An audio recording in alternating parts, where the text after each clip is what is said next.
Hey everyone, I'm working to hit 1,000 subscribers and I need your help to get there. If you enjoy this content, please hit that subscribe button right now. You want to know what just happened? The Blue Jays front office just sent a signal to every single fan out there that this offseason is far from over.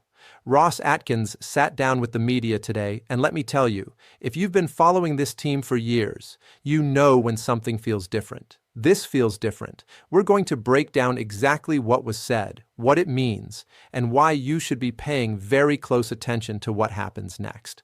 Plus, Kazuma Okamoto had his introductory press conference, and there's something brewing here that nobody's talking about yet. So Ross Atkins was asked point blank if the Blue Jays are going to continue adding pieces to this roster. Now, if you've listened to Ross in previous years, you know the drill. He gives you the corporate speak, the non-committal answers, the whole "we like our team" routine. Not this time. He came out and said the Blue Jays will absolutely continue looking at ways to improve this team. He acknowledged that yes, any additions at this point would cut into playing time for some established players, but then he dropped the line that has everyone talking. He said they have incredible support from ownership. That's not throwaway language. That's Ross telling you they have the green light to spend. Here's why that matters. In years past, when the Jays made a significant addition, whether it was a Dylan Cease type or anyone else, Ross would get asked this same question about further moves.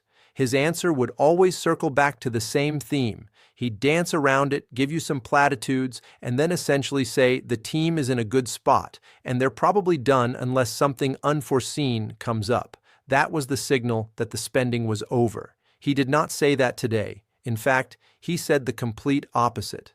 If there's an area to improve and an opportunity presents itself, they're going to act on it. They have ownership's full support. That's the key phrase that changes everything. The baseball world noticed immediately. This isn't Ross throwing cold water on speculation. This is Ross leaving the door wide open. One person put it perfectly, saying this is the closest we'll ever get to Ross Atkins saying we're not done. And he didn't stop there. When asked specifically about Anthony Santander, he didn't shut it down. When reporters asked if they're out on Bichette in trade talks, he gave that same answer. If there's an ability to improve the team, they will do it, and they have full ownership support. He doubled down on it. That's the quote that really caught people's attention because Ross doesn't talk like this. He's usually buttoned up, measured, careful with his words. This entire organization is operating differently this winter. Now let's connect the dots here. Ben Nicholson-Smith has been reporting for over a week now that if the Blue Jays make another significant move, it's going to require a trade. They're going to need to move somebody, likely from the outfield or possibly Nathan Lukes, because there simply isn't room on the roster without subtracting.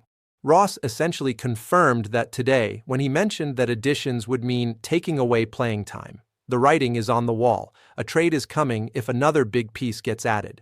And speaking of big pieces, Scott Boras decided to chime in today with his typical theatrics. When asked why the position player market is developing so slowly this offseason, Boras joked that it's Ross Atkins' fault. Obviously, he's playing games, that's what Boras does, but there's an interesting subtext here. Some people interpreted it as Boras essentially telling Ross to hurry up and sign Kyle Tucker or make a decision on Bichette so the rest of the market can start moving. Whether that's accurate or not, it shows you that the industry is watching what Toronto does next because it could have a domino effect. The vibes are completely different this year. If you watched the press conference, and I sat through the entire thing, Ross was holding back smiles at certain points. When they asked about Kyle Tucker, when they asked about Bichette, there was something in his demeanor that suggested he knows something we don't. That's not the Ross Atkins we've seen in previous years, where he looks like he's reading from a script. This felt genuine, like there's real momentum behind the scenes.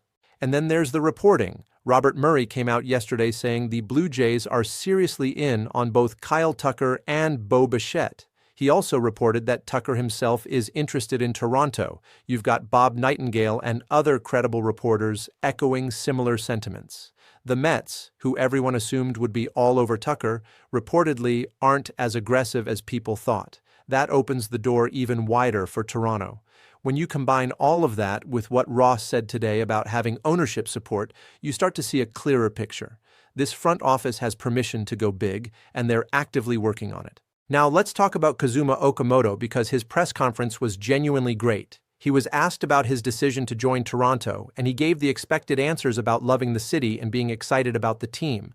But then he told this story about how he put all 30 MLB logos in front of his daughter and asked her which one she liked the most. She picked the Blue Jays. His daughter essentially made the decision for him. That's an incredible story, and it shows you the kind of person Okamoto is. He started the press conference by introducing himself in English, thanking everyone for the opportunity, saying he's happy to join the Blue Jays and will work hard every day. Then he ended with "Go Blue Jays." It was authentic, it was humble, and fans are going to love this guy. But here's what's interesting about the Okamoto signing from a strategic standpoint. Multiple reporters asked him what position he's going to play. His answer? He wants to discuss that with the manager. When Ross was asked the same question, he said they'll figure it out with Okamoto and the coaching staff. They're leaving it open-ended. Why would they do that?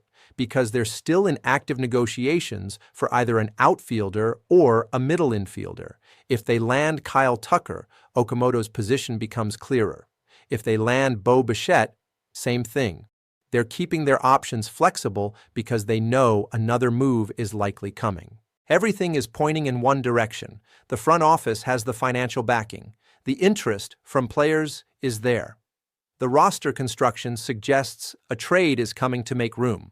Ross Atkins, who is usually the master of saying nothing, basically told us today that they're not done. The only question now is who they land. Is it Kyle Tucker? Is it Bichette? Could they surprise everyone with a different name entirely?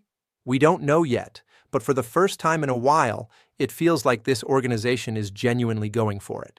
The energy around this team right now is different. Fans are excited, the front office is aggressive, ownership is supportive, Kazuma Okamoto brought great vibes to his press conference, and Ross Atkins essentially confirmed that more is coming. Whether this drags into February or hopefully wraps up sooner, all signs point to another significant move. This isn't the time to be pessimistic. This is the time to pay attention because the Blue Jays are building something, and it feels real. Let me know what you think is going to happen next, but right now, this is as exciting as it's been in years.